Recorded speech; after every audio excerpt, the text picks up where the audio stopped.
Hello मित्रमैत्रिणींनो, स्वागत आहे माझ्या चॅनलवर। मी आज तुम्हाला जेवणासोबत तोंडी लावासाठी मिरचीची चटणी बनवणार आहे। याला मी स्वच्छ धुवून आणि हे काढून घेते आणि त्यामध्येच टोमॅटो टाकायचा आहे। तर याला आपण स्वच्छ धुवून घेते। स्वच्छ मी मिरची धुवून घेतली आहे। टोमॅटो पण असं थोडंसं जाडसरच, टोमॅटो पण छान असं जाडसरच बारीक कापून चिरून घ्यायचं आहे। आता आपण याला मिक्सर मधून काढून घेऊ।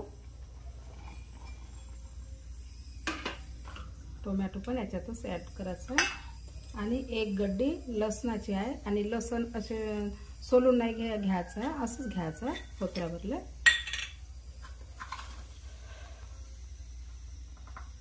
एक चम्मच जिरं आणि लसण थोडं जास्तच पाहिजे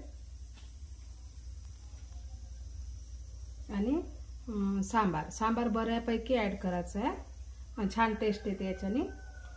आता मिक्सर मधून काढून घेते मी। हे बघा, मिक्सर मधून काढलं। खूप जास्त बारीक नाही काढायचं आहे, थोडं जाडसरच ठेवायचं आहे। आणि मी मिरच्या भाजल्या नाही, भाजाबिजाच काही जरूरत नाही आहे आपल्याला। आता तडका देऊन छान तेलामध्ये फ्राय करून भाजायचं आहे।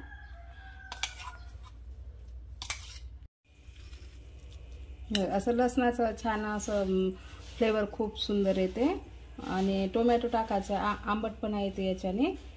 निव्वळ मिरच्याचे म्हटलं तर थोडं हे होते, खूप तिखट मिरच्या नाही घ्यायच्या आहे, तुमच्या आवडीनुसार मिरच्या घेऊ शकता।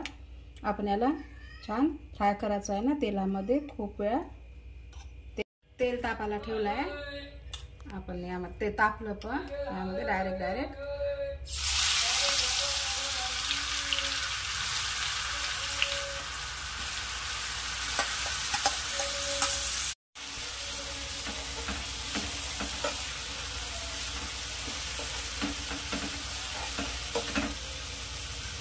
यामध्ये मीठ ऍड करू आपण। मीठ थोडं जास्त राहिलं तर काही हरकत नाही, कारण तर तिखट खूप राहते ना। आता याला स्लो आचेवर छान मिक्स करायचं आहे आणि असं फिरवत राहायचं आहे।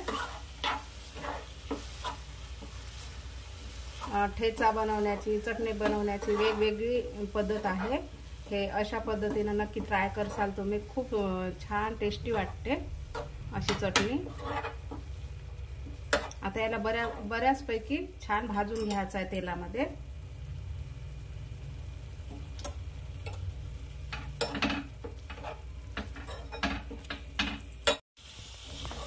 हे बघा, टोमॅटोचं पाणी आपलं छान पूर्ण आटत येत आहे।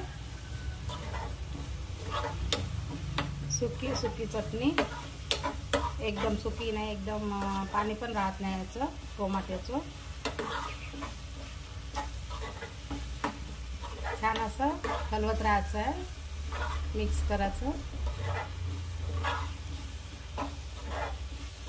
याच चटणीमध्ये शेंगदाणे वगैरे भाजून टाकत असते, पण ते वेगळ्या पद्धतीचे आहे, दाखवीन ते पण।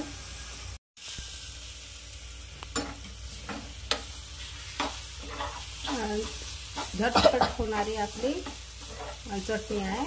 आणि हे बघा, कलर चेंज झाला आपल्या चटणीचा, टोमॅटो होता ना त्याच्याने, नाहीतर हिरवी छान चटणी होते। पण आपल्याला टोमॅटो टाकायचा होता, कारण तर छान आंबटपणा येते या चटणीमध्ये। कधी पण बनवू शकतो आपण अशी चटणी। आणि ते टोमॅटोचं पाणी पण झालं, आटलं आहे आणि आपली चटणी बनत पण आली आहे। छान सेंट सुटला आहे चटणीचा।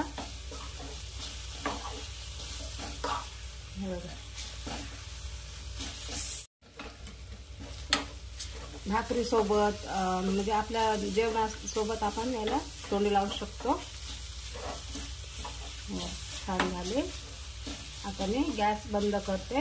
ट्राय नक्की करा आणि चॅनलला लाईक, शेअर, सबस्क्राईब नक्की करा।